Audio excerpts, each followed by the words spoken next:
Olá pessoal, boa noite a todas, boa noite a todos. Como eu havia falado antes para vocês, hoje é dia de live, falar sobre um tema muito bacana, muito importante, que é a questão do empreendedorismo negro, em alguns lugares chamado de afroempreendedorismo, e as barreiras da discriminação racial. Estamos aguardando aqui o nosso convidado de hoje, daqui a pouco eu vou apresentar para vocês.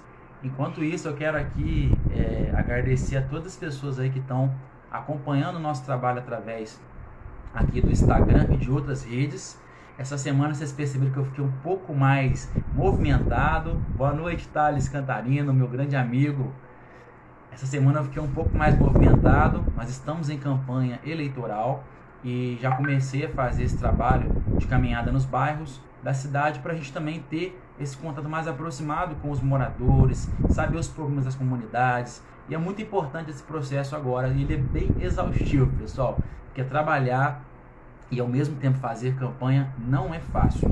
E o tema de hoje que eu estou escolhendo para falar com vocês, ele é muito importante e ele faz parte, inclusive, das minhas propostas, né? Caso a gente consiga lograr êxito aí, né, nas eleições, trabalhar, né, projetos ou incentivar projetos ou fomentar iniciativas que falem sobre empreendedorismo, principalmente para os segmentos que a gente sabe que sofrem com discriminação, com preconceito. A gente precisa trabalhar essa questão e é por isso que eu convidei nosso amigo de hoje para estar conversando com a gente. Ele já chegou, eu vou dar acesso para ele aqui. Peço perdão àquelas pessoas que às vezes escrevem algum comentário, a gente não consegue ver que são muitas pessoas comentando ao mesmo tempo, mas vamos tentar, na medida do possível, estar interagindo bastante com vocês também que estão assistindo a gente. Desde já agradeço. Vou convidar o nosso amigo aqui para entrar aqui comigo na live. Boa noite, amigo. Tudo bem? Que honra. Tudo bem, meu irmão? Tudo jóia. Legal. Tá dando para me ouvir? O áudio tá legal ou é melhor colocar um fone? Olha, seu áudio está um pouquinho baixo. Eu estou ouvindo com um pouco de dificuldade, sim.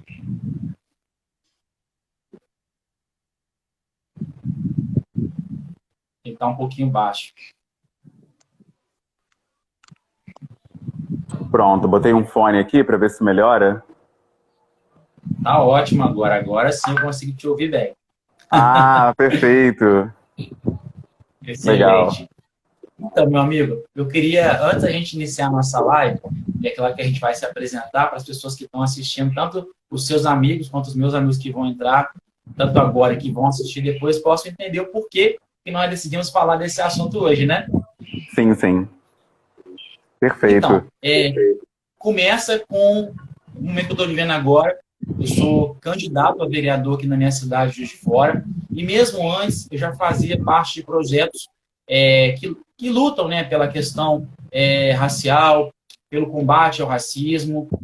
E eu comecei a fazer uma pesquisa aqui na minha cidade de Juiz de Fora para saber se existiam aqui empresários negros assim, de sucesso. São aquelas pessoas que você fala, poxa, o cara é fulano de tal, tem um nome na cidade, o cara, sabe, é uma pessoa conhecida pelo seu patrimônio financeiro. Então, gente, eu queria saber se existem pessoas negras assim nesse patamar. E eu não consegui achar até agora.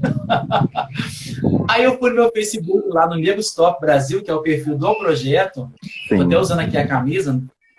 Ah, legal. Top, que é o projeto.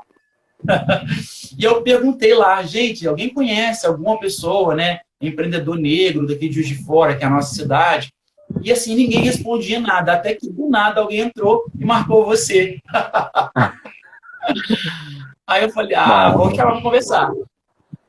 Poxa, é uma Mas honra. fiquei feliz Sim. e ao mesmo tempo triste quando eu abri o seu perfil, eu vi que você não é de Juiz de Fora. Poxa.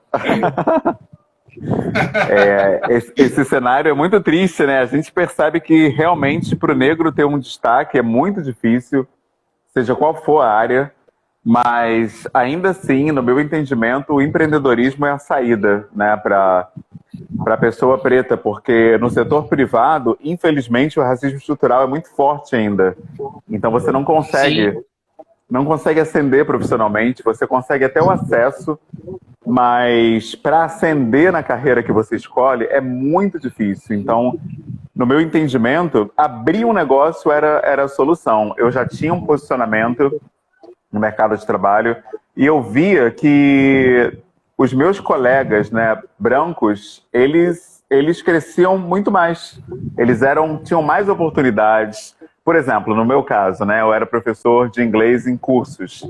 Eu reparava que meus colegas brancos tinham, sei lá, 9 turmas, 10 turmas, 12 turmas, e para mim me davam 4 turmas, 5 turmas. E se eu tenho menos turmas, o meu salário já é menor, né? Já começa por aí. E aí eu percebi que realmente eu precisava ter o meu próprio negócio para eu decidir quantas turmas eu teria, para eu decidir os valores que eu ia cobrar, que tipo de pauta eu ia abordar nas minhas aulas. Então, eu tive uma autonomia muito maior. Então, eu acho que para a pessoa preta, o empreendedorismo acaba sendo a solução porque tem 3 pilares da emancipação preta que não podem ser ignorados. O primeiro deles é a autodenominação. Você tem que ser capaz de se denominar, de dizer a que você veio, que nome você dá a si próprio e ao que você está fazendo. Eu acho que isso é fundamental.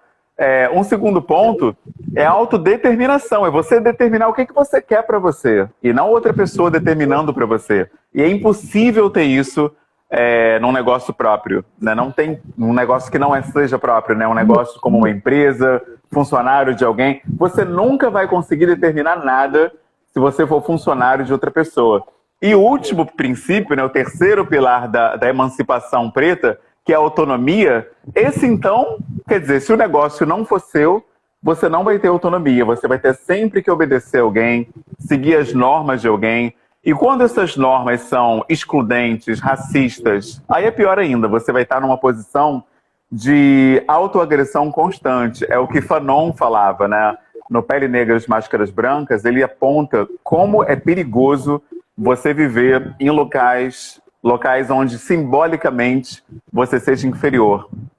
Isso agride você, isso é uma microviolência que você vivendo nesse contexto, você vai se apequenando internamente, você vai se vendo cada vez menor e quando você se dá conta, você não é capaz mais de sonhar, você não é capaz de ousar, de se ver em cenários maiores, e isso é muito perigoso. É por isso que eu acredito que, às vezes, até o desemprego ele pode ser mais produtivo para uma pessoa do que trabalhar para alguém que esteja ali explorando, que esteja abusando, que seja racista, porque o golpe que isso dá na autoestima é tão grande que talvez você não consiga se reerguer novamente depois.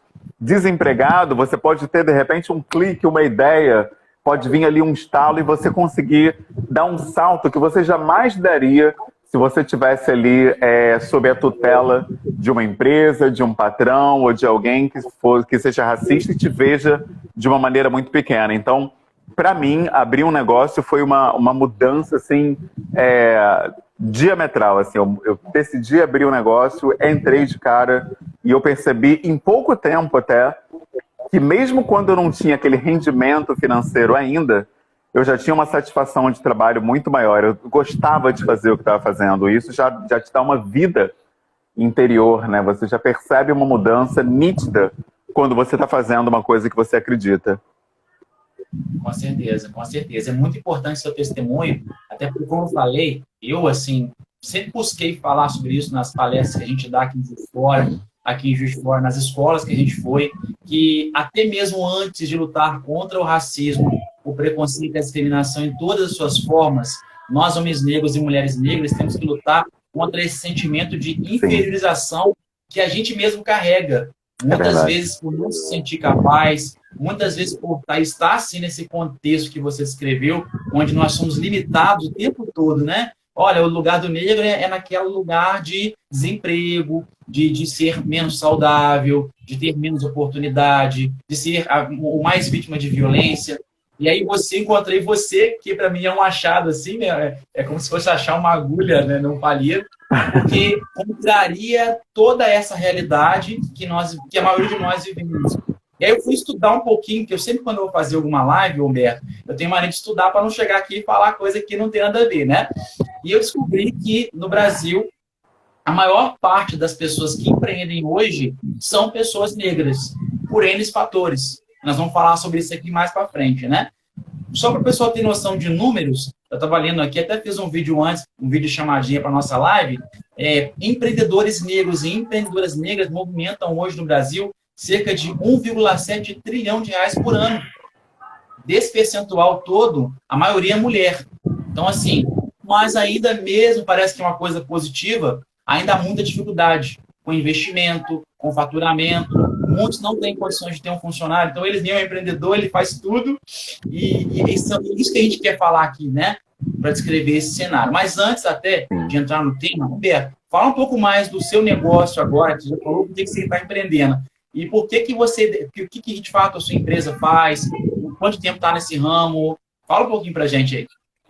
Bom, esse ponto ele é um ponto que explica, né, o sucesso do meu negócio, que na verdade o tempo, né, o tempo ele ajudou muito. Tem uma filosofia védica, que ela fala dos fatores da ação. E um dos fatores da ação lá nessa filosofia é o tempo. O tempo que você faz uma coisa, o momento em si, ele influencia muito, né? Então, eu peguei uma fase assim maravilhosa, que foi o ano de 2005, que estava tendo um boom assim no Brasil, na área de petróleo e gás. Todo mundo queria fazer curso de petróleo e gás, porque estava vendo aquela expansão de bacias, o pessoal querendo explorar, e aí precisava de pessoas, um soldador, só para você ter uma ideia, assim, um soldador que fazia um curso, o curso de 1 ano e meio, até menos, ele já entrava ganhando 8 mil reais, então o pessoal estava louco naquela época para entrar nessa área. Só que as maiores empresas petrolíferas até hoje são estrangeiras, ou seja, você precisava do inglês, e a galera não tinha inglês, e aí como eles precisavam viajar, porque às vezes o cara já era engenheiro, mas ele não tinha inglês, e aparecia várias empresas no Oriente Médio, por exemplo, querendo profissionais e não tinham. Aí o cara ia com inglês meia boca, né? Aquele inglês que ele falava o nome dele, aquele básico, e fazia aulas online. E aí muita gente começou a procurar aula pelo Skype. Eu percebi que tinha essa procura. Não tinha praticamente ninguém no Brasil usando o Skype em 2005. O pessoal nem sabia o que era Skype. Aí eu baixei o Skype e entrei nisso aí, porque uma empresa me chamou também para dar aula por lá. Aí eu entrei nessa empresa, me ofereceram 1 hora aula que não tinha condição. Eu nem lembro o valor, eu acho que era 12 reais por hora, uma coisa assim. E era 1 hora aula muito baixa. Mas como eu não tinha experiência, falei, eu vou entrar aqui para ver como é que é esse trabalho. Aí eu entrei, entendi como é que era, comecei a fazer o meu marketing pelas redes sociais. Na época, eu acho que o Orkut, que era a rede social do momento. Eu fiz uma postagem no Orkut, se chamava Scrap na época. Eu fiz uma espécie de anúncio no Orkut. E aí esse anúncio, várias pessoas viram, entraram em contato, eu comecei a dar aula pelo Skype, e aí o meu nome foi crescendo nessa área. E eu lembro que eu tinha um engenheiro que ele trabalhava em, se não me engano, não era Oslo, não, era um país do Oriente Médio que eu não lembro agora o nome. Acho que era, nossa, não lembro, começa com O. Aí ele estava nesse país, ele fazia aula comigo, aprendia coisa e já usava naquele dia. Assim, a gente tinha aula com os manuais que ele usava. E aí isso ajudou muito. Aí, em pouco tempo, né, eu já estava com muitos clientes, isso me ajudou demais, assim, a ser indicado, me recomendaram em várias empresas. Aí eu trabalhei nas maiores empresas do Rio, né, que são a Shell, trabalhei na Petrobras, na Vale, né, e isso ajudou muito porque a hora-aula que se cobra nas empresas é uma hora-aula diferenciada, né, nem lembrava mais daqueles 12 reais de quando eu comecei. Eu já cheguei, minha hora-aula já eram, sei lá, uns 80 reais. E para engenheiro que ganha 10 mil, 15 mil, pagar 100 reais por hora para um engenheiro é tranquilo. Não é nada. Então eu já que entrei ganhando assim, muito acima da média. Então isso foi muito importante, né? O momento que eu entrei no mercado. E além do momento, foi importante também entender a hora de lutar pela autonomia, que é o que eu estava falando antes. Porque eu comecei trabalhando em cursinhos pequenos. Antes dessa oportunidade da internet, eu comecei em 2003, na realidade, porque eu me formei em 2005, mas antes eu comecei a dar aula por um cursinho. E no cursinho era a mesma coisa. Aquela hora-aula de 11 reais, R$ 12. Então eu peguei esses empregos para ter uma experiência, peguei aquela experiência e fui fazer o meu, fui abrir o meu negócio. Eu acho que é isso que falta, né? Você falou de uma coisa interessante, que as pessoas pretas, apesar de serem maioria no empreendedorismo, elas não sequer se formalizam. Então, por que isso acontece? A pessoa preta, ela não acredita em si própria, porque o racismo estrutural impede isso. Eu lembro quando eu fui abrir a minha empresa, a funcionária da prefeitura pediu a procuração para mim. Ah, só falta a procuração. Eu dei os documentos todos. Ela, e a procuração? Eu, que procuração? Como assim? Ela, você não pode abrir uma empresa sem uma procuração. Eu, caramba, preciso de uma procuração? Mas como assim procuração? Ela, você não, para abrir uma empresa para alguém, você tem que trazer os documentos e uma procuração daquela pessoa provando que você está abrindo uma empresa para ela. Eu falei, não, mas é para mim mesmo. Aí a mulher, para você? Ela deu uma chegada para trás, assim. Eu, caramba, aí que eu entendi que aquilo era um ato de racismo. Eu não tinha nem percebido. A mulher achou que era impossível uma pessoa preta estar abrindo um negócio. E eu estou falando de um negócio, um microempreendimento, né? Era um negócio de um funcionário, dois, uma coisa pequena. Nem isso a funcionária acreditou que uma pessoa preta era capaz de fazer. Então, muitas pessoas pretas, com essas microviolências do dia a dia, elas realmente preferem não estar nesses ambientes onde elas vão ser agredidas, diminuídas, às vezes até humilhadas. Então, eu não julgo essas pessoas, cada um sabe de si, mas eu decidi que eu não ia deixar o racismo decidir por mim. Eu acho que se eu fosse fazer isso, nossa, minha vida hoje seria completamente diferente. Nem meu casamento eu teria. Porque eu lembro que quando eu conheci minha esposa, eu falei, meu Deus, essa mulher para mim não tem condição. Uma mulher incrível, uma engenheira inteligente, uma mulher lindíssima. Eu falei, meu Deus, eu não tenho a menor chance aí.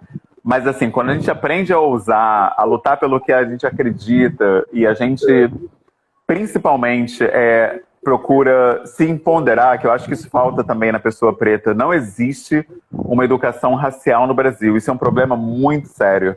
Eu, como professor, há mais de 20 anos, eu posso falar isso com autoridade, né? Que eu estou nas escolas públicas há mais de 20 anos. E para a pessoa preta, o Brasil ele é muito cruel. Você não aprende nada sobre a África, não aprende nada sobre o potencial do povo preto. Tudo que eu aprendi sobre pessoas pretas, eu aprendi no teatro, na literatura, na militância, na filosofia africana. Mas se dependesse da escola, se dependesse de igreja, eu realmente não teria amigos, né? As pessoas também não conhecem nada. Então, falta ao preto brasileiro essa autoestima, porque existe uma engenharia social, né, para que as coisas sejam assim. O racismo ele não é um acaso, uma coisa que aconteceu. O racismo é um projeto de sociedade para que os pretos fiquem na base, para que a gente seja a manutenção dessa estrutura social. Tem que ter alguém trabalhando para os brancos para que eles possam permanecer no topo, né? E o racismo escolheu a gente para isso, para estar por baixo, você vê. É difícil, né? É muito difícil. A gente tem então que... Isso. Sim. A gente começou esse projeto, o Negros Top Brasil, inicialmente com a intenção de trabalhar a questão da autoestima das pessoas negras. Então, exato. Eu me sinto feio, eu me sinto, às vezes, assim, né? Igual você falou, você conheceu uma mulher linda e não se achava em condições de se relacionar com ela. Então, o projeto começou assim. Mas depois a gente viu a necessidade de ir para as escolas, fazer esse trabalho que você falou que é fantástico, que é esse trabalho de educação racial. Né? Claro que na forma de palestra é mais como um conta-gota, né? Perto do que a gente deveria de fato ter de estrutura, de constância, mas é o que a gente pôde fazer enquanto voluntário. E eu me lembro que quando eu cheguei na escola e perguntei para os alunos, eram mais de 400 alunos, sobre heróis negros, referências negras na história do Brasil, ninguém sabia falar nada. E quando eu comecei a mostrar os slides, rostos de heróis negros no Brasil, gente, você tinha que ver a reação deles, sabe? Assim, parece que estavam descobrindo que existia o ar naquele momento, porque nunca tinha ouvido falar. Os próprios professores, depois que eu terminei a palestra, olha que eu não sou formado em nenhuma área de universitária, vieram me parabenizar e falaram, Jonathan, a maneira como você falou, o jeito que você trouxe para eles, foi algo que a gente também não conseguia passar. Então, assim, parabéns. E daí eu falei, gente, a gente precisa falar mais disso. Só Com que, certeza. infelizmente, a pandemia veio e nos impediu de continuar esse trabalho nas escolas. Mas eu creio que o ano que vem nós vamos continuar trabalhando forte nisso daí, aqui em Juiz de Fora, nas escolas. E, assim, conhecer pessoas como você, sabe, assim, é fundamental para que a gente tenha mais empoderamento e possa, de fato, trabalhar para que isso mude, né? Porque eu acho que o diferencial está na informação. Você não pegou a informação que queriam te dar. Você buscou a informação para mudar a sua vida. E isso que fez a diferença para você, tenho certeza. Verdade. Em 12 anos de vida escolar, eu não ouvi falar em Carolina de Jesus, por exemplo. Ninguém falou. E olha que eu tive 12 anos de aula de língua portuguesa. Ela é uma poetisa incrível. Não falaram nela. Você tem Luiz Gama, né, que é um jurista, abolicionista. Ninguém fala nele também em escola. Você tem Teresa de Benguela. Enfim, diversos personagens que não são mencionados. Exato, Tia Seata. A pessoa preta na escola, ela sai com a autoestima massacrada. Essa que é a verdade. E você aprende conteúdos que te diminuem também. A professora fala que os pretos são descendentes de escravos, por exemplo. Imagina como é que você sai da aula, de uma aula dessa, em que a pessoa diz para você que você é descendente de escravos. Isso não faz o menor sentido. Então, eu percebi que era preciso entender quem eu sou de acordo com a minha ancestralidade. Eu acho que a gente precisa fazer isso, só que, infelizmente, não dá para fazer isso sem entender quais são os obstáculos para isso. A gente tem 3 obstáculos principais que eu acho que toda pessoa preta precisa enfrentar mais cedo ou mais tarde, né? O primeiro deles é a igreja, porque o país ele é judaico-cristão. Então, eu como cristão posso falar isso, né? Já que eu sou da igreja. A igreja, ela demoniza o continente africano, né? Ela diz que a África é um lugar condenado a maldições de pobreza, de doenças, onde nada de positivo vai sair dali. Ou seja, o preto brasileiro tem vergonha de se conectar, de se associar à sua ancestralidade. Esse é o primeiro problema. O segundo braço, né, desse racismo estrutural que nos massacra é a escola. Silvio de Almeida diz isso, né, que a escola é um braço do racismo estrutural. Isso é uma grande verdade. Primeiro fato, eu dei agora, né, que eles não falam de personagens pretos relevantes. Segundo fato, o preto está sempre no lugar de exceção. Eu vou fazer 40 anos daqui a pouco e ainda me lembro na terceira série que eu tive que dançar na festa junina com a professora, né, com a tia Lourdinha, porque ninguém quis dançar comigo. Ou seja, para a autoestima da criança, isso é terrível, cara. Isso aí esmaga a tua autoestima, porque imagina como que você, nos seus 11 anos, 10 anos de idade, vai se sentir com nenhuma criança querendo dançar com você. Uma dança de festa junina que não dura nem 5 minutos, cara. Quer dizer, você se sente sujo, se sente indesejado. Isso é um golpe na autoestima terrível. E uma terceira frente que massacra a pessoa preta é o próprio Estado, né? Você tem a fundação do Estatuto da Criança e do Adolescente, que passou a dar uma assistência maior aos jovens, mas antes do Estatuto, o Estado chamava as crianças de periferia, as crianças pobres, que são, em sua maioria, crianças pretas, de menor. Quer dizer, você não era nem uma criança, você não tinha nenhum status de criança. Você era chamado pelas autoridades estatais de menor. E quando você era chamado de menor, parece que é só uma palavra, mas a sua humanidade já é roubada nisso. Porque quando é chamado de menor, a sociedade te vê como um trombadinha, um bandido, talvez um traficante, enfim, um pivete, um bandido. Você é visto de uma outra maneira. Não é mais uma criança ali. Então, o próprio Estado tira da criança preta esse status de gente. Então, cara, é muito complicado, assim, você quando entende isso, você tem que tentar se situar de novo, porque você perde meio que o chão. O que eu faço agora, né? E aí tem diversos caminhos para isso, mas o caminho que eu encontrei foi a afrocentricidade, que é voltar para minha ancestralidade africana. E aí sim, eu consegui entender por que a pessoa preta fica num lugar de subalternidade no Brasil. Por que a gente subalterna o tempo todo? A filosofia africana, ela aponta algumas direções para isso, e aí a gente vai falando sobre isso ao longo da conversa. Sim. Inclusive, assim, entrando mesmo no nosso tema mesmo de hoje, a questão do empreendedorismo, você já falou até no começo, você acha que o empreendedorismo é uma forma de a gente estar vencendo essa questão da desigualdade, de melhorar a condição das pessoas negras? Olha, eu acho que o empreendedorismo é uma das únicas formas, na verdade. A primeira até esse governo de agora era o concurso público, mas agora ele está minando o concurso público de tantas formas que eu acho que o concurso público em pouco tempo vai deixar de ser uma saída para o povo preto. E a segunda é o empreendedorismo.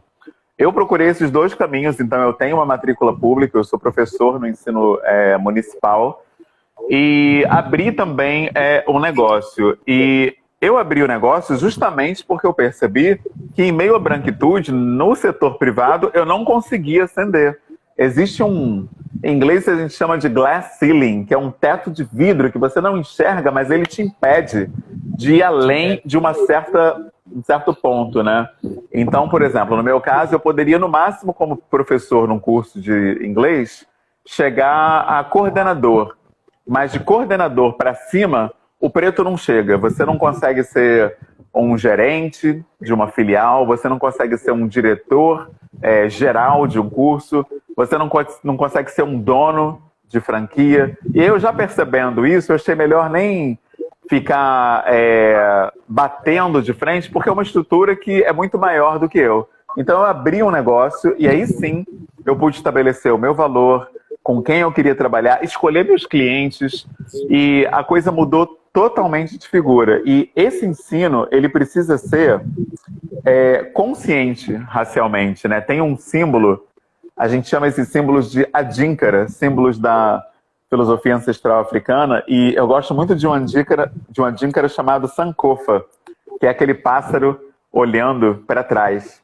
Que a ideia daquele símbolo é que você olha para trás para entender como chegar mais longe, ou seja, você olha valores ancestrais africanos e aprende como esses valores vão te permitir se situar nessa realidade em que você está. Então, no nosso caso, por exemplo, o que a branquitude ensina para a gente em termos de avanço, em termos de progresso? Primeiro, na escola, nosso modelo de ensino é educação para a cidadania, ou seja, você estuda para você ter um emprego, para você votar, você ser um cidadão, ter uma família, se casar, se aposentar, ou seja, uma educação para fora. O problema já começa aí, você é educado para olhar para fora. Ninguém te ensina na escola, no Brasil, por exemplo, a olhar as tuas emoções, teus sentimentos, teus sonhos, o que você espera dessa vida, tua espiritualidade, tua relação com a natureza. Ninguém fala nisso na escola. Você só aprende a olhar para fora, é o primeiro problema. E o segundo problema é o modelo de sucesso que a gente aprende com a branquitude. A branquitude ensina que primeiro você tem que ter alguma coisa, tem que ter acesso a alguma coisa. E aí quando você tem o acesso a alguma coisa, você vai tentar descobrir o que fazer com esse acesso. E aí quando você tem o acesso, descobrir o que fazer, aí sim você vai ser alguém, você vai ser no final da história. Então é primeiro ter, para depois fazer e para depois ser alguém. África ensina o oposto total disso. África ensina que primeiro você tem que ser alguém. Você tem que se conhecer, saber o que você é primeiro. Então, como é que eu descubro isso? Com os meus ancestrais, trocando com os meus irmãos, aprendendo uns com os outros. Então, por exemplo, hoje em dia dizem que para o homem ser um homem decente, ele tem que aprender com as feministas, tem que aprender o feminismo. Não, a África tem o mulherismo africano, que prega outra coisa totalmente diferente.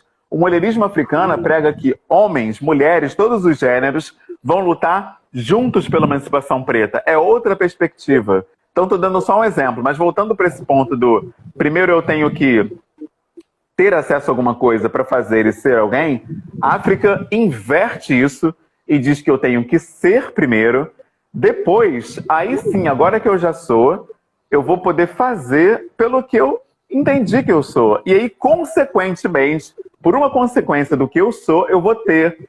Eu não vou ter primeiro, eu vou ter depois pelo que eu já sou. E desse modelo, você vai ter as coisas naturalmente. Hoje eu posso falar que o dinheiro na minha vida, ele é uma consequência. Eu não faço nada pensando em dinheiro, mas o dinheiro vem o tempo todo. Porque não é o dinheiro que eu estou procurando, eu estou procurando o que eu preciso fazer. Com o que eu estou fazendo, o dinheiro vem junto. Por exemplo, o meu negócio é o quê? Aulas de inglês. Mas é o inglês que eu quero objetivar com isso? Meu objetivo é dar aula de inglês? Não, meu objetivo é que o povo preto tenha a sua emancipação. Então, o que eu faço para isso? Eu aprendi uma coisa chamada agenda positiva, que não se fala muito, mas eu acho que é a coisa mais importante no empreendimento. A agenda positiva é como as pessoas percebem o teu empreendimento. Então, no meu caso, eu entendi que eu precisava fazer algo pela comunidade preta. Eu descobri que eu ia ser pai, eu falei, poxa, famílias pretas, então é uma causa perfeita. Então, o Pais Pretos Presentes, que é o coletivo que eu idealizei, ele nasceu, e ele só é possível pelos ganhos que eu tenho com o meu negócio, porque senão eu não teria tempo para me dedicar a mais nada. Eu teria que estar trabalhando agora, por exemplo, para ganhar mais dinheiro. Mas como eu já tenho o dinheiro, eu não preciso ficar trabalhando igual um maluco. Então eu posso parar agora para fazer uma live. Amanhã eu vou ficar 4 horas no Zoom com gente preta do mundo inteiro, aprendendo liderança, porque o meu negócio permite fazer isso. Eu não vou precisar estar amanhã trabalhando de manhã igual um louco para ter dinheiro no fim do mês e fazer compras para o meu filho. Porque o meu negócio já gera esse dinheiro. Então, se você se preocupar em ser primeiro, o dinheiro vem como consequências. Eu sei que isso parece um papo de hippie, um negócio meio louco, mas quando você põe em prática, isso começa a acontecer. Eu precisaria de muito mais de 1 hora para explicar essa dinâmica exatamente, mas quem quiser entender pode entrar em contato pelo direct, a gente pode conversar. Eu dou consultoria sobre isso, né? O meu negócio, né, ele se chama, eu falo curso de inglês, mas não é. Se você procurar na internet, é Humberto Baltar Consulting, né? É uma consultoria. Uma consultoria em idiomas, consultoria em lideranças, consultoria, né? As pessoas me consultam para saber o que eu estou fazendo para dar certo. E aí eu explico e aí esse é o meu trabalho. Aí, paralelamente, eu também dou aula de inglês numa consultoria linguística, né? Mas a ideia é essa, né? O mais amplo possível. Essa é outra dica, inclusive. Quando abrir um negócio, não abra um negócio estreito, que só faz uma coisa. Abra um negócio que tenha múltiplas possibilidades. Isso vai te abrir um leque de opções tão grande que você nunca vai ficar sem mercado, né? Eu tenho hoje mercados em áreas que eu nem imaginava. A própria pandemia gerou para mim uma outra carreira, que é essa carreira do empreendimento social, que é o Pais Pretos Presentes. As coisas só aumentam, só crescem quando a gente se preocupa em ser primeiro. Olha, estou aprendendo muito com você, de verdade, assim, porque eu realmente estou fazendo esse trabalho de conversar aqui com os empreendedores negros da minha cidade, de entender o cenário, porque é um projeto que eu pretendo desenvolver mais aqui. Eu mesmo me sinto ainda assim nesse sentido. Acho que eu estou nessa fase que você estava lá em 2005, quando você começou a se sentir incomodado de ter que ficar gerando riqueza para outras pessoas e você está sempre naquela mesma posição. E quantas vezes eu, em empresas assim, me dei o máximo de mim, me entreguei, sabe? Fui um bom funcionário e depois, no final, o que eu recebi foi uma bela demissão, porque comecei a me destacar muito, o meu supervisor era branco, pensou que eu não deveria ascender a posições maiores do que a dele, e chegou para mim e falou: olha, você não tem mais o perfil que a empresa tem agora, Jonathan. Depois de 2 anos e alguns meses, me dispensou. E aí eu fiquei pensando, gente, mas eu fiz tudo certo. Eu não voltei, eu não causei nenhum tumulto, não ofendi ninguém. Eu trabalhei da melhor maneira que eu podia. E ainda assim não valorizaram isso. Aí eu falei, quando é que vão valorizar? Sim. Sabe? Hoje eu estou numa empresa muito boa, quero mandar um abraço aos meus patrões que me assistem aqui também no Instagram. Mas eu tenho o desejo também de empreender. Mas muitas vezes é o que falta, o conhecimento, a informação, e é isso que eu venho buscando. Essa live com você está sendo para mim assim uma consultoria. Eu creio que para muitos dos amigos que estão assistindo aqui também, que estão mandando tchauzinho aí, estou vendo bastante gente legal, Glória, Elias, pessoas maravilhosas aí. Legal. Estão aprendendo também. Tá? Muito obrigado de verdade por essa oportunidade. Eu que agradeço. Avançando aqui nos nossos pontos de reflexão, você falou um pouquinho da questão da formalização, né? Pessoas brancas que empreendem acabam formalizando melhor os seus negócios, porque tem melhores condições de investimento, conseguem faturar mais os seus negócios, não é verdade? E o que você me diz em relação a isso? Como que isso pode ser melhorado na sua visão? Bom, eu acredito que, como eu estava falando, eu não vejo como a pessoa preta realmente tem um orgulho próprio do que ela é, sem olhar para a África. Eu realmente não acredito. Eu conheço muitas pessoas bem-sucedidas, bem-sucedidas no sentido de ter um contra-cheque gordo, né, uma conta bancária e tal, Mas essa leitura de bem-sucedido é uma leitura branca, né? Aqui na cultura patriarcal, machista, enfim, você é o quanto você ganha financeiramente, você é o seu contra-cheque. Só que na filosofia africana não é assim. Você é o impacto que você tem na comunidade. O valor de uma pessoa pela ancestralidade africana está no quanto ela eleva a comunidade. O impacto que ela tem na vida dos outros. Se você é milionário, mas não impacta a vida de ninguém, não existe valor para você no paradigma africano. Você não faz diferença na vida de ninguém, né? Você é só mais um milionário. Não tem diferença mesmo. Por exemplo, nosso coletivo. Hoje a gente fez uma roda, né? Uma roda de conversa e a pauta foi vida afetiva e parentalidade. Como ter uma relação afetiva em casa e ter filhos ao mesmo tempo. Como manter aquela chama da paixão enquanto você tem filhos. Como não deixar o relacionamento ser só sobre os filhos. A gente ia ser 1h30, ia ser de 3h30 às 5, ficamos de 3h30 até as 5h30 fazendo essa roda. Resultado, várias pessoas enviando agradecimentos. Obrigado, essa discussão foi muito importante para mim, já sou uma outra pessoa. Poxa, Humberto, que legal essa roda, não sei o que, as pessoas agradecendo. Daqui a 6 meses, 1 ano, 2 anos, 5 anos que seja, essa pessoa que hoje me agradeceu, se estiver conversando com alguém, a pessoa fala, puxa, estava precisando aprender inglês. A chance dela me indicar é enorme. E eu não pedi para isso. A gente estava falando sobre vida familiar. Mas ela vai se lembrar que eu contribuí de alguma forma para a vida dela. O pessoal que estuda empreendedorismo chama isso de gatilho da reciprocidade. Não é por isso que eu faço o que eu faço, mas as pessoas querem retribuir o que elas recebem. É algo natural do ser humano.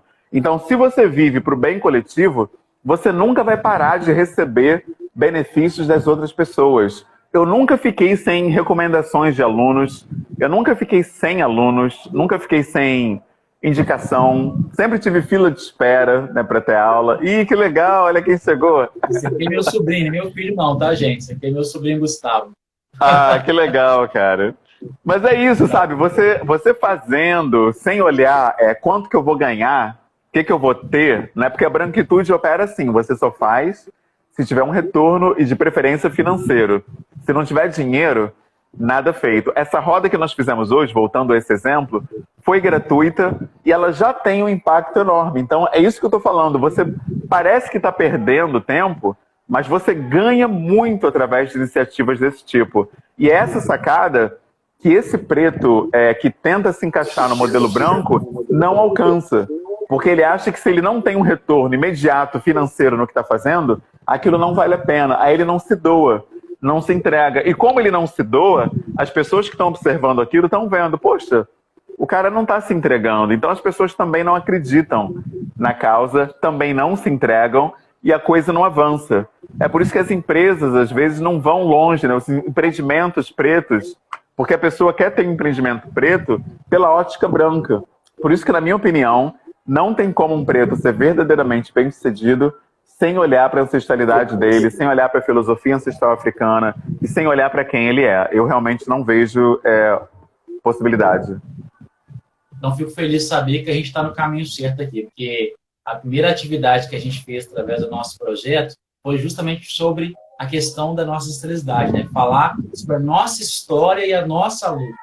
Então, a gente teve que fazer um estudo lá de trás para conhecer os heróis, para falar desses heróis com propriedade, para entender de fato. E, assim, você trouxe de maneira muito mais, assim, clara para mim essa necessidade, sabe? E de buscar isso cada vez mais, porque senão a gente vai continuar vivendo naquela mesma classificação. Eu até falo com a minha amiga minha que é professora, que as pessoas fazem estudos e falam que o negro é o que mais tem Covid-19, o negro é o que mais está desempregado. E essas informações ficam ali. E eu não vejo nenhuma iniciativa assim, real de impacto para mudar essa realidade. E esses dados continuam sendo mostrados, a cada ano vão piorando mais, e a gente não percebe assim, que realmente há um fator de mudança, nem por parte do governo, nem por parte da própria população, que passa a se ver, de fato, nesse lugar, e como se esse fosse um único lugar que existe para ela. Então, acho que você traz aí para a gente esse ensinamento. Estou muito feliz, de verdade, com essa sua com essa sua fala, com todo esse seu conhecimento. Tamo junto. Bom, eu acho que a gente precisa tirar de nós, né, o que a branquitude imprimiu. E eu sei que não é fácil, né? Eu estou aqui há alguns minutos falando, e pode parecer para alguém que está ouvindo que tudo isso é só chegar e fazer. Mas eu entendo que desde o berço, desde bebês, o racismo estrutural, ele imprime na gente a ideia de que o branco é melhor, o branco é mais bonito, o branco é mais valioso, mais valoroso. Eu tenho um exemplo aqui em casa. Meu filho tem 1 ano e 6 meses. Eu tento colocar um vídeo para ele no YouTube, só tem vídeos infantis com personagens brancos. Eu não encontro uma animação infantil com todo mundo pretinho, né? É difícil achar. Eu tenho, para citar o exemplo, né, do amigo Renato Nogueira, que é um filósofo incrível, que criou os personagens Nana e Milo, que é uma sériezinha de desenhos infantis, que focam na cultura afro-brasileira, mas são exemplos poucos, né? Eu não conheço muitos para citar. E isso não é porque eu não conheço, porque eu não busquei informação. É porque não tem acesso mesmo. E quando você encontra, está em inglês, está em francês, está em outros idiomas. Então, que a criança também não vai entender. É muito difícil ainda para o preto. É difícil ter esse acesso. E a gente precisa buscar isso, porque se depender de autoridades, governo, escola, a gente não vai ter esse acesso mesmo. Por isso que o aquilombamento é a solução. Precisamos procurar outras pessoas pretas que já caminharam mais que a gente, para que elas ajudem a gente nesse processo. Com certeza. E assim, acaba que eu pensando, né? A própria pessoa negra, às vezes, não valoriza também o trabalho do outro negro. Como é que você explica isso? Como é que você vê isso? Porque, por exemplo, esse desenho que você citou, eu não conheço, né? Mas ele existe. Está disponível na internet, né? É verdade. É mais uma consequência também do racismo estrutural. O racismo leva a uma coisa chamada auto-ódio, que é uma tendência do preto de evitar tudo que é preto, né? Evitar tudo que leva ele a uma associação, né, a outros pretos, né? E aí ele fica mesmo numa posição muito antagônica, né? Muito ambivalente. Quer dizer, ao mesmo tempo que ele quer ser melhor, ele quer se afastar do que é preto. Então ele acaba sendo melhor em meio à branquitude, só que a branquitude não gosta dele, não aceita ele. E aí esse preto, ele se destaca e ao mesmo tempo fica num lugar de exceção, onde ele é o único ali. Então, o preto bem-sucedido é uma das pessoas mais solitárias no Brasil, porque quanto mais você ascende, menos pretos tem em volta de você e mais negação você tem que gerar com relação a outros pretos, porque você precisa estar longe de outros pretos para mostrar para aqueles brancos que você é diferente, você é especial, você conseguiu sair, né, se afastar de todo mundo e disparar e ser o máximo, né? Então, no capitalismo, para você ser maior, você tem que estar isolado. Isso é uma característica. Por exemplo, se eu tiver... Vou pegar um exemplo prático, né? O telefone mais caro do momento. Eu não sei se é o Samsung ou se é aquele iPhone XR, não sei o quê. Mas digamos que seja, sei lá, o iPhone. Se eu tenho esse iPhone XR, eu vou ficar com medo das pessoas roubarem esse telefone. Então eu vou querer me afastar de todo mundo para ninguém tocar nesse meu celular, porque ele vale R$6.000. Ou seja, ter esse telefone me faz querer ficar longe de todo mundo para ninguém pegar ele de mim, para ninguém roubar. Ou seja, eu me isolo ainda mais. O capitalismo tem essa característica. Então eu preciso entender como opera esse sistema para eu poder transitar nele. Então, ao mesmo tempo que eu tenho, por exemplo, um empreendimento preto, eu preciso estar ligado a valores ancestrais africanos para que eu possa transitar de uma maneira que eu concilie o crescimento do meu negócio e o crescimento em comunidade ao mesmo tempo. Por isso que a agenda positiva da minha empresa é estimular famílias pretas a se conhecerem, a estimular empoderamento infantil, representatividade através do nosso Instagram, que já tem aí 36 mil pessoas seguindo, vendo as fotos, apoiando. É muito legal, né? Porque você percebe que as pessoas estão entendendo essa causa. Então, isso que eu estou dizendo, quer dizer, o segredo é não olhar para dinheiro, né, só. Claro que faturamento é importante, tem que ter lucro, mas o lucro sozinho, ele não gera nada. O lucro sozinho gera perda, porque você gera o dinheiro para tentar manter, e o dinheiro naturalmente ele vai. Tem várias formas do dinheiro. Você tem tributos, você tem que pagar funcionários, você tem que comprar equipamentos, né? Você tem suprimentos, você tem diversas coisas que faz o dinheiro sair naturalmente. Então, acumular dinheiro não pode ser causa. A causa tem que ser algo maior. E, de preferência, algo que foque na comunidade, principalmente se for um empreendedor preto. Então, acho que isso que falta ao empreendedor preto, essa compreensão. Não existe isso, né? O preto brasileiro, ele só quer ganhar dinheiro, ganhar, mas ele não entende a relação que o negócio dele deve ter com a comunidade preta. Eu só estou onde eu estou porque minha mãe me ajudou, minha avó me ajudou, minha madrinha ajudou a pagar meu curso, foram vários parentes ali se juntando para eu fazer 7 anos de curso de inglês e ter uma fluência no idioma cedo. Então, hoje, eu preciso dar um desconto para a comunidade preta. Então, alunos pretos têm 30% de desconto no meu negócio para aprender inglês pelo Skype, pelo WhatsApp, pelo Zoom. Eu preciso devolver à comunidade o que a comunidade me deu no início da minha carreira. Essa compreensão que, infelizmente, falta em muitos de nós pretos, né? Porque a gente não olha para a ancestralidade africana. Nossa, com certeza. Você falou muitas coisas importantes aí. Essa questão da comunidade, para mim, também é muito presente, porque eu já trabalho como ativista comunitário há muito tempo. E assim, hoje eu não consigo mais, Humberto, pensar de modo individual. Tudo que eu vou fazer, eu penso muito na minha associação antes, no meu projeto antes. Será que vai... Se eu não fizer isso, se eu não fizer aquilo, tudo está associado a projetos na vida. E assim, eu tive bastante retorno também com relação a isso, porque as pessoas passam a reconhecer mais. E aí realmente gera mais valor. Então, o que você falou de ser, né, antes do ter, eu acho que é a grande dica dessa live aqui, para poder vencer também essas barreiras da discriminação racial no nosso país. Com certeza. Precisamos procurar alinhamento com os nossos valores ancestrais. Isso é fundamental. E você indicaria bons para uma pessoa liga? Porque, eu vou te falar a real, nosso projeto lá no Facebook, as pessoas entram muito porque elas acham que empoderamento é postar uma foto delas bonita, um lugar bacana, né? Poxa, eu tô ali, negro, né? Corpo legal, exótico. Não, eu acho que não é só isso. A gente tem que pensar também na questão do conhecimento, de você empreender. E assim, o que você indicaria hoje de leitura para uma pessoa que é negra, leiga em relação a esse conhecimento que você adquiriu da nossa ancestralidade? Onde que ela pode encontrar esses materiais? Onde que ela pode acessar esses conteúdos? Bom, nós temos uma biblioteca virtual pelo coletivo, que eu posso passar pelo direct, mas eu acho que um livro fundamental, por exemplo, é O Espírito da Intimidade, de Sobun Fusomé.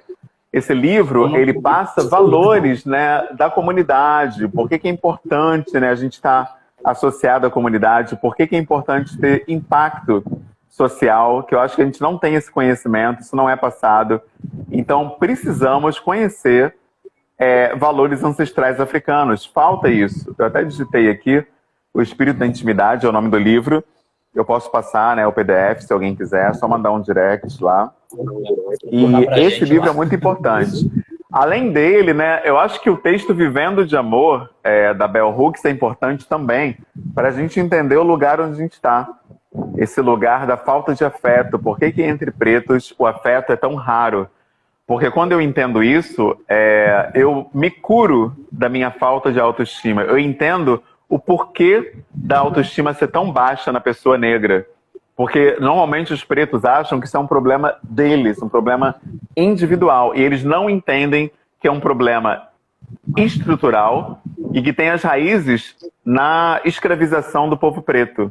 E esse texto ajuda a entender isso. Eu acho que a gente precisa se curar de chagas passadas, que vêm lá de trás, quando a gente ainda nem estava aqui. Eu acho que é fundamental. Então, esses dois textos, para mim, eles são, assim, ponto de partida para a gente começar a se situar, né, do que está acontecendo.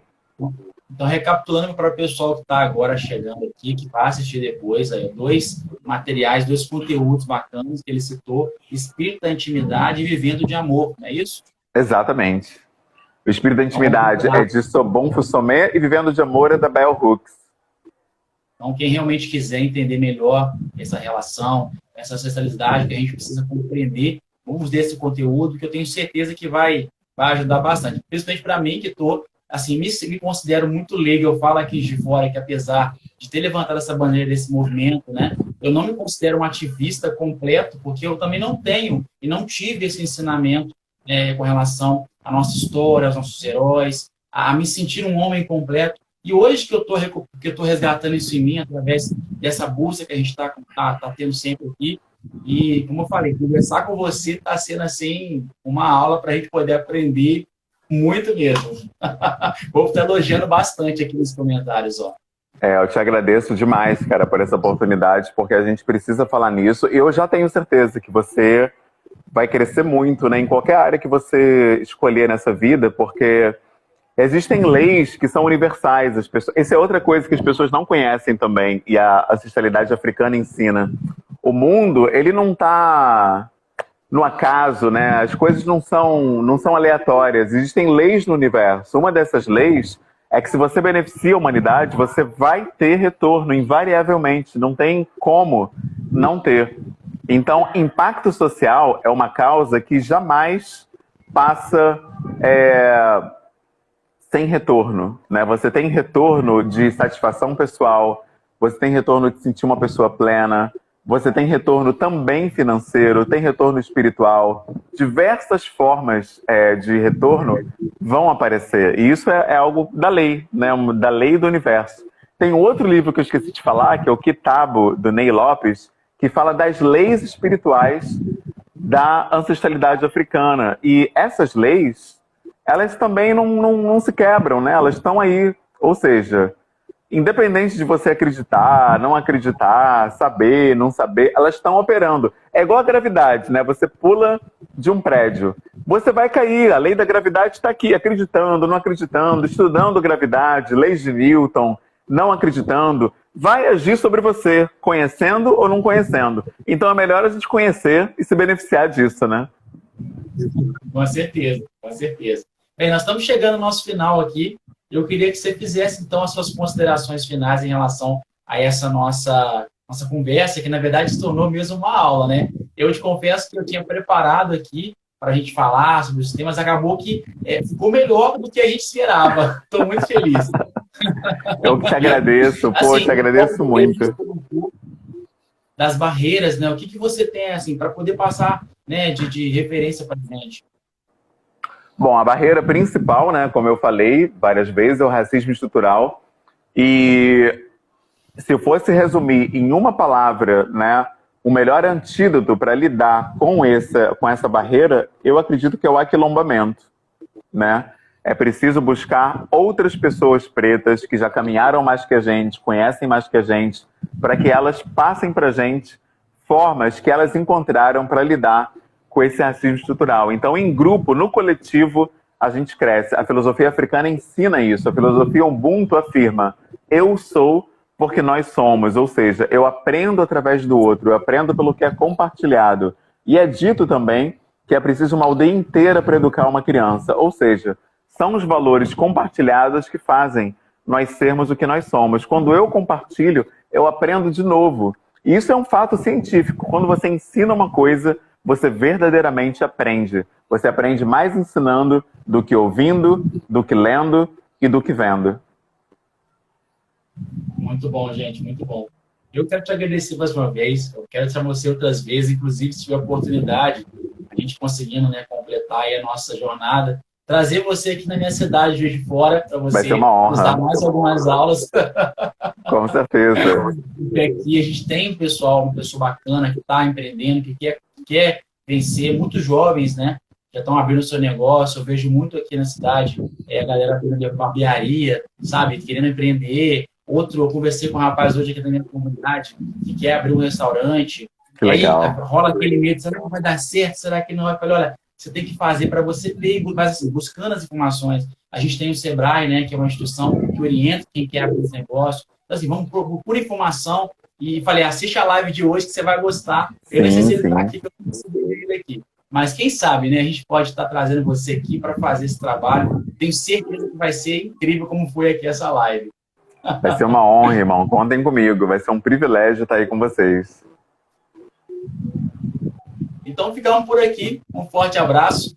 Eu vi pessoas perguntando se a live vai ficar salva. Vai ficar salva aqui sim, tá, pessoal? Vocês podem assistir de novo. Peço que compartilhem, que o conhecimento que nós temos hoje aqui, assim, é algo realmente de excelência, né? Então, compartilha com o seu amigo, com a sua amiga. Eu acho que quando a gente leva a informação, né, nós somos multiplicadores, e aí entra no conceito, né, da comunidade, né, de você estar interagindo com a comunidade, é muito importante para que a gente possa ajudar mais pessoas a saberem o que nós aprendemos aqui.